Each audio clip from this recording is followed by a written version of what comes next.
Nothing But the Words, episode number 105. Write your book from a place of intention.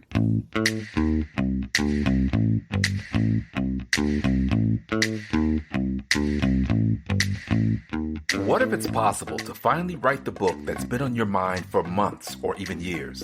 Welcome to Nothing But the Words, the podcast that gives you tips, insights, and practical advice to write a transformative book in spite of all your doubts and fears. Writing a successful book isn't just for the lucky few. You can do it too with the right coach on your side. Now here's your host, your book coach, Candace L. Davis.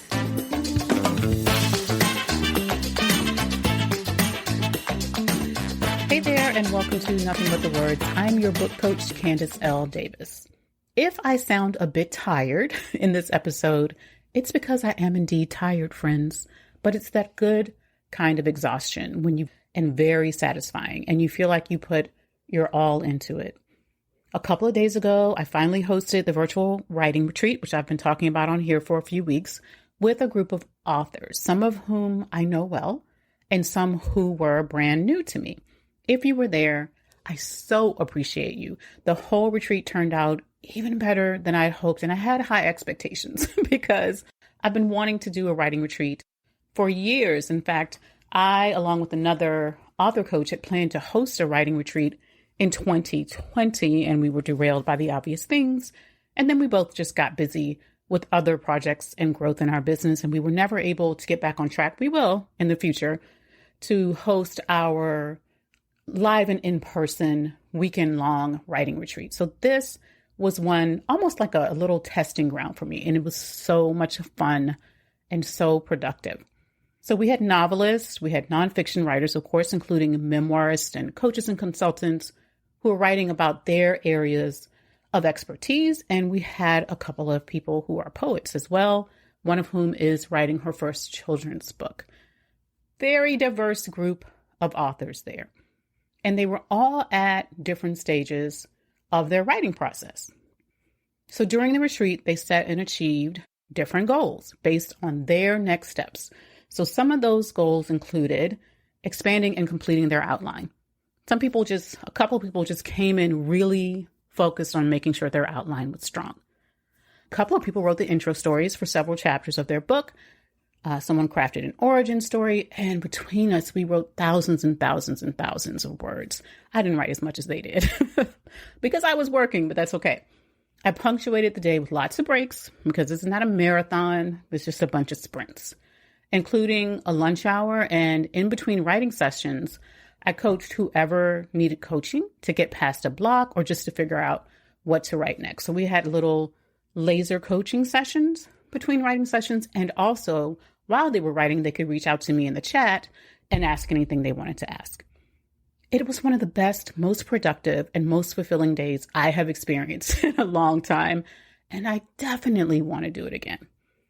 One of the common things that came up, though, was how hard it can be to just sit down and write when you're on your own and you don't have that community support and you don't have a coach there guiding you and encouraging you.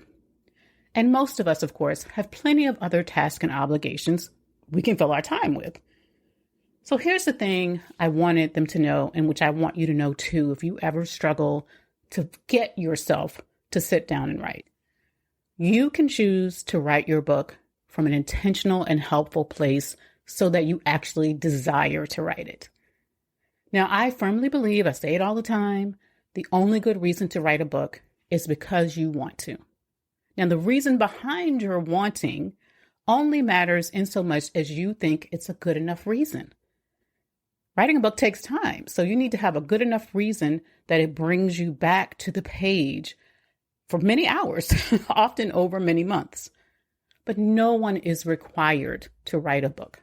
Should never feel like you're under duress to write your book. Even if you have a book contract, you can return your advance, cancel the deal, and move on with your life. You would not be the first person to do it. The only good reason to write a book is because you want to, and only you can identify why you want to. That means you do not have to write your book under stress and pressure. You can if you want to, if you're one of those people who believes that's the best way to do it. And I have met those people, and it's not my place to tell them it's wrong. If it works for them, it works for them. But you can also choose instead to write your book from a place of joy.